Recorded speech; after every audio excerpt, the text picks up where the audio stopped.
m'appelle Zoé Bengerbi, je dirige l'unité Cortex chez Palo Alto Networks et je suis accompagnée de Lionel qui est dans mon équipe. Merci d'être là. Bonjour à tous. Donc la présentation qu'on va vous montrer aujourd'hui, elle vient d'une question qu'on se pose. Dites-moi, hein, faites-moi un signe si ça va pas.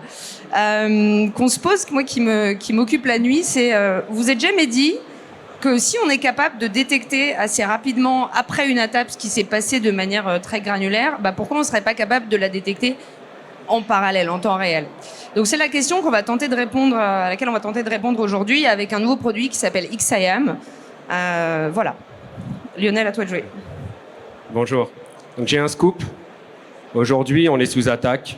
On est enseveli d'alertes et on met beaucoup trop de temps en termes d'investigation, ce qui laisse le temps aux attaquants de prendre position sur un SI.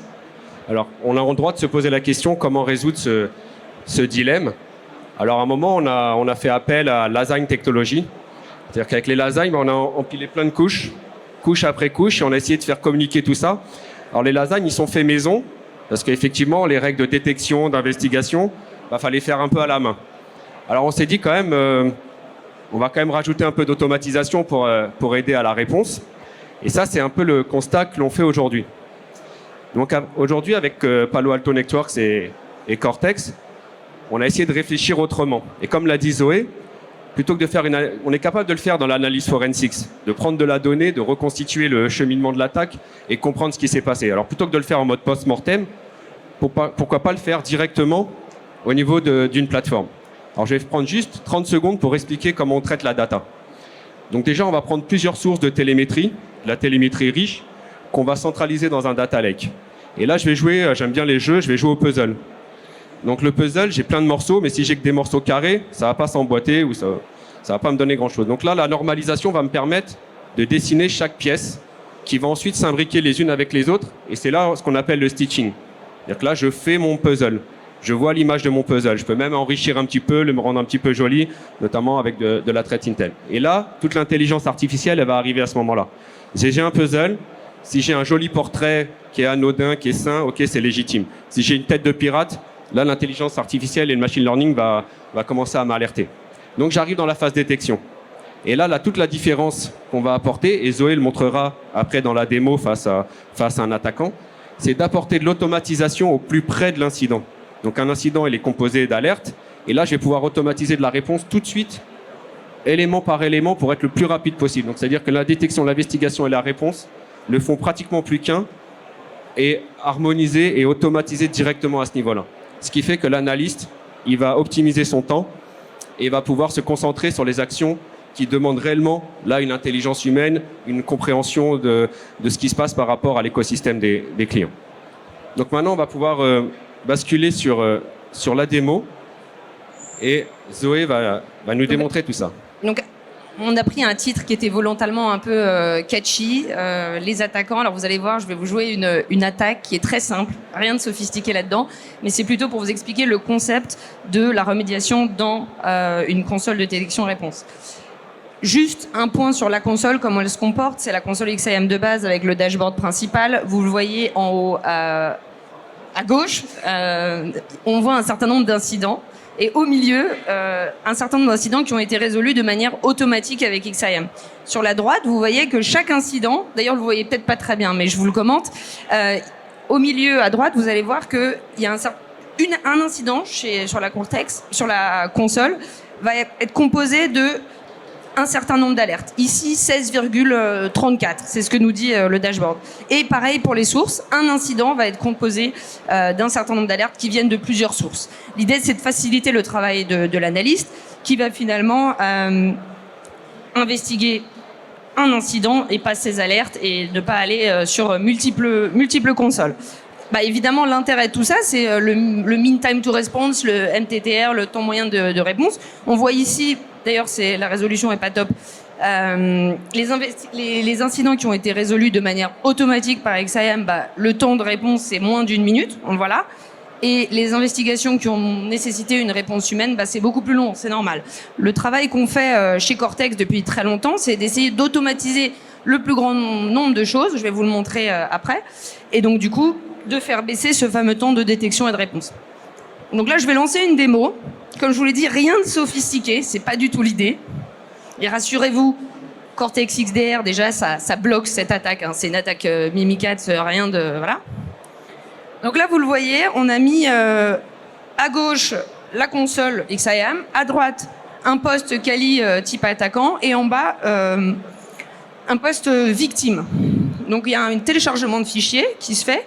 Ce fichier, on connaît tous l'histoire, il contient une macro qui est malicieuse.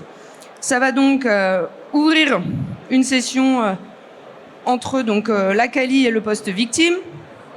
Et on va voir donc encore une fois une attaque très simple se dérouler.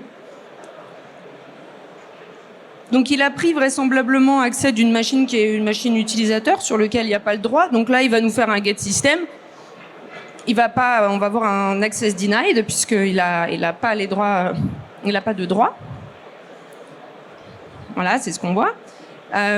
Du coup, il va essayer de bypasser la couche UAC pour aller se déployer sur cette machine.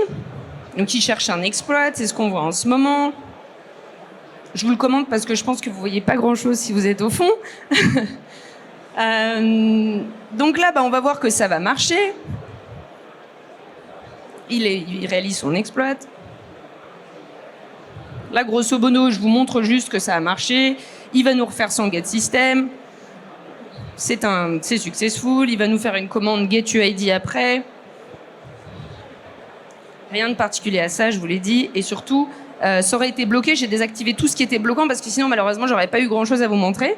Par contre, je vous ai pas tout dit. J'ai mis quelque chose en bloquant. Je vais vous le montrer après.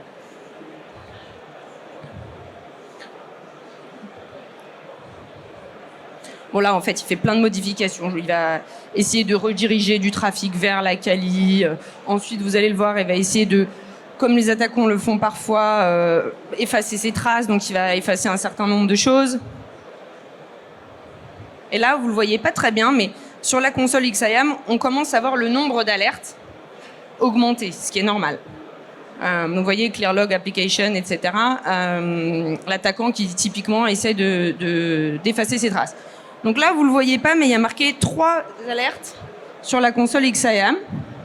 On va rafraîchir la page dans un instant. Et évidemment, ce chiffre aura nettement augmenté. Vous voyez là, ça vous pointe le top incident. On va rafraîchir.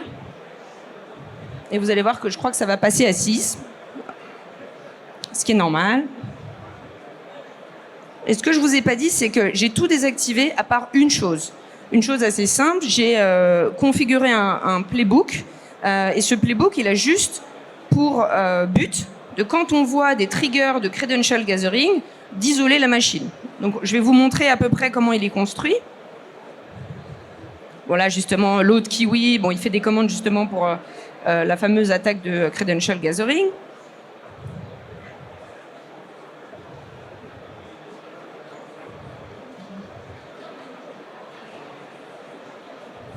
Mon équipe n'a pas voulu que je fasse une démo avec un vrai lab de démo. Ils m'ont forcé à faire une vidéo, donc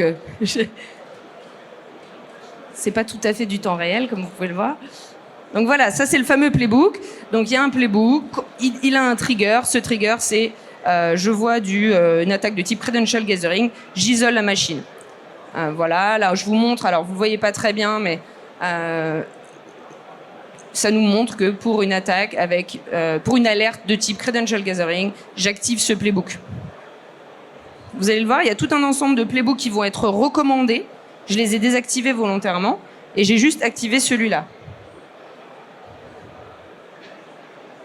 Hop, on revient sur la console. Ça, c'est les fameux 4 playbooks qui se sont activés, qui sont recommandés.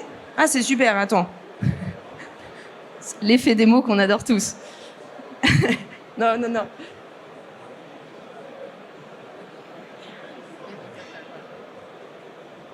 Super, j'ai pas fait ma mise à jour, je vais me faire engueuler. Du coup, on a 4 playbooks là, qui étaient recommandés. Donc c'est justement ça l'intérêt d'XIAM, c'est au sein de la console de détection-réponse d'avoir un outil qui suggère des actions qui normalement auraient été faites certainement par une de vos équipes. Donc ici, on les a pas activés. Ce que je vous montre, c'est que pour cette alerte, il va y avoir un ensemble de choses. Donc là, Ça, je vous montre à quoi ça ressemble justement les fameux playbooks recommandés. Bon là, c'est pour checker notamment une des premières choses qu'on va faire. Est-ce que cette alerte, c'est du faux positif ou pas du faux positif? Donc je vous montre juste à quoi ça ressemble. On revient dans la console d'investigation. Ça, c'est les indicateurs liés à cet incident. Je vais vous montrer ensuite, il y a une possibilité d'aller sur une war room, on ne va pas y aller. Là, je vous montre juste à quoi ça ressemble. Évidemment, c'est mappé sur le Mitre, donc tous les différents indicateurs, artefacts, etc. Là, justement, ce sont les différents artefacts qu'on retrouve dans l'alerte. La partie victime, donc on voit les différents utilisateurs qui sont concernés, etc., etc. Et là, donc, on revient sur l'alerte. Donc, on voit qu'il y a 14 alertes en ce moment qui sont présentées et qui correspondent à la chaîne d'action qu'on voit, avec un certain nombre d'insights. Je rentre pas dans le détail. Si certains sont intéressés, on pourra en reparler sur comment se fait la détection. Mais moi, je vois pas, donc je pense que vous voyez encore moins. Et là, on va voir, par contre, le fameux playbook dont je vous parlais tout à l'heure. Là, il y a marqué running. Donc, il est en train de se déployer puisque le trigger credential gathering s'est mis en route. Et donc, le playbook, il est en train de se déployer. Donc là, on voit les caractéristiques du playbook qui se sont un petit peu ouverts à droite. On revient sur l'incident. On va rafraîchir la page et vous allez voir qu'il va se compléter tout seul. Et donc, naturellement, hop, on avait 4 playbooks. Maintenant, on a 6 playbooks. Ce qui est normal. Qui correspondent en fait à chaque chaîne d'activité qu'on a fait. Voilà. Là, du coup, on revient sur la partie du poste victime et on voit sur la console Cortex que la machine a été isolée. D'ailleurs, on va le voir, on va agrandir la Kali. On va voir que la session a été interrompue et c'est normal puisque du coup, on dit que le playbook, il est complété maintenant. Voilà, bon, les indicateurs, etc., etc. Et là, vous voyez, Session 2, closed, reason, died. Voilà, et on voit la visualisation du playbook qui s'est complété tout seul. Donc, c'est une présentation assez simple de ce que fait la console XIAM et du concept d'avoir des playbooks d'automatisation au sein d'une console de détection-réponse. À mon avis, tu peux... Et pourquoi tout ça, c'est important? C'est important parce que ça nous fait gagner du temps. Je vais vous donner un exemple juste de ce qu'on a fait, nous, chez Palo Alto.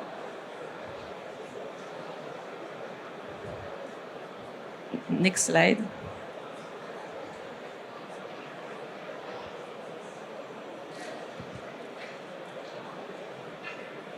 Voilà. Donc, on a mis en place dans notre propre SOC chez Palo Alto XIAM. Et malgré, donc comme vous, on reçoit de plus en plus d'alertes. On reçoit 2 fois plus d'alertes par employé ces 3 dernières années. Il se trouve qu'on a aussi doublé de taille. Donc, en gros, c'est 4 fois plus d'alertes en 3 ans. Et malgré ça, on a réussi à largement optimiser les performances de notre SOC. Donc, par alerte, on estime qu'on a gagné à peu près 30% de temps. Et on a évité que notre socle double en taille ces 3 dernières années, à peu près. Donc c'est pour ça que c'est important. On a fait une espèce d'analyse, je vais vous montrer dans la prochaine slide. On a fait une espèce d'analyse de ce qu'on avait réussi à automatiser et pas. Donc on a catégorisé les activités de notre socle dans 5 grandes catégories. Et ce qu'on a réussi à automatiser le plus, c'est la phase de triage, enfin les phases de alerte triage et investigation. Donc l'alerte triage, dont le but c'est de sortir les duplicates, on a quasiment réussi à automatiser 99% de ce processus-là. Et la partie investigation, dont le but c'est d'aller sortir les faux positifs, ça aussi une grande partie. Ce qui est en vert, c'est totalement automatisé. Ce qui est en jaune, c'est avec un petit peu d'investigation manuelle, mais moins de 15 minutes. Vas-y, tu peux... Et donc pourquoi ça... Lionel, pour la conclusion. Oui.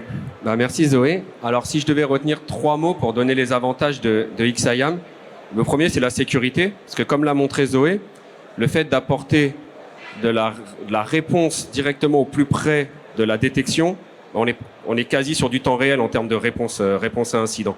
Donc ça, c'est vraiment un avantage primordial, c'est l'aspect sécuritaire. Le deuxième, je dirais, c'est la consolidation. Là, plutôt que d'avoir X data lake, j'ai déjà avoir un seul data lake. Je vais apporter de l'intelligence dans ce data lake qui va me permettre d'être le plus pertinent et le plus efficace possible. Donc, je vais optimiser mon data lake, je vais optimiser mes ressources, je vais pouvoir consolider les plateformes. Plutôt que d'avoir X plateformes, tout va être à ce niveau-là. Donc, il y a sécurité, consolidation. Et le troisième, ça va être justement l'optimisation optimisation de mes ressources humaines. Parce que là, je vais gagner aussi en compétences, je vais pouvoir concentrer mes compétences à un seul endroit. Mes analyses vont gagner du temps pour aussi faire éventuellement de la chasse à la menace et autres. Optimiser mes ressources techniques et mes ressources financières. Parce que finalement, il y a aussi un réel gain en termes de ROI TCO d'harmoniser les solutions. Voilà ce qu'on pouvait vous dire sur cette première approche XIAM.